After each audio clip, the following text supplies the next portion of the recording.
थोड़े दिन पहले की बात है, मैं ना अपनी बेगम के साथ बैठा खाना खा रहा था, और यही मेरा मामूल है, मैं हमेशा अपनी फैमिली के साथ ही खाना खाता हूँ, अपने वालिदैन के साथ, बीवी बच्चों को एक ही मेज़ पर बिठाकर खाना खाता हूँ।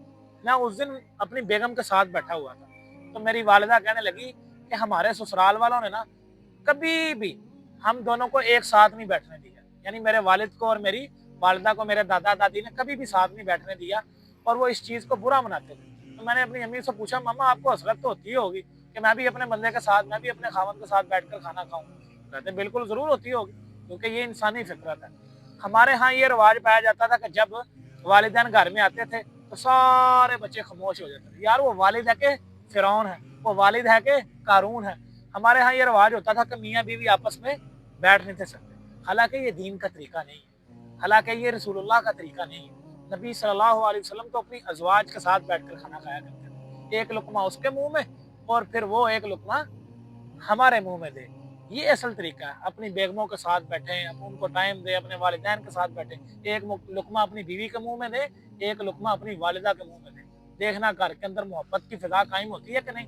अगर ना हुई तो भाई मुझे आके पकड़ लेना। आप अपनी बेगम को एक लुकमा खिला कर तो देखें, अगर उसके दिन भर की थकावट और उसका मूड ठीक ना हुआ तो मैं जिम्मेदार हूँ। फिर तुम जो अपनी बेगम को हुक्म करोगे वो पूरा करेगी, जो हुक्म करोगे वो पूरा करेगी इंशाल्लाह। अपनी बेगम के लिए कभी आते कचरे ले आए, कभी उसको बाहर घुमाने ले गए।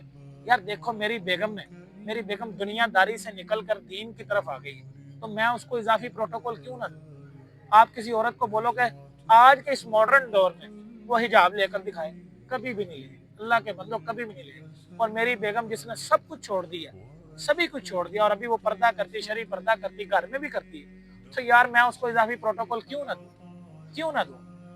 अल्लाह के बंदो, अपने बेगमों के साथ अच्छा सलूक करो, बेगमों के बारे में अल्लाह से डरो, बल्कि हर औरत के मामले में अल्लाह से डरो। इनके साथ उसने सलूक करो, अपनी फैमिली में इनके साथ बैठ कर खाना खाओ, जहाँ जाओ इसको साथ ले जाओ, जहाँ जाओ इसको साथ ले जाओ। इसी तरह एक वाक्य भी मिलता है नबी सल्लल्लाहु अलैहि वसल्लम का, किसी साहबी ने उनकी दावत की तो उन्होंने कहा मैंने आयशा के बगैर नहीं आता।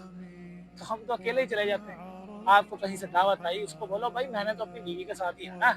कहीं भी आपने जाना तो उसको बोलो, अगर आपके पास गुंजाइश नहीं तो बस अकेले जाए। अगर आपने कहीं भी सैर तफरीह के लिए जाना तो बेगम को साथ लेते जाए, वालिदा को साथ लेते जाए, वालिदा से उसने सलूक करें, उसके मुंह में भी लुकमे डालें।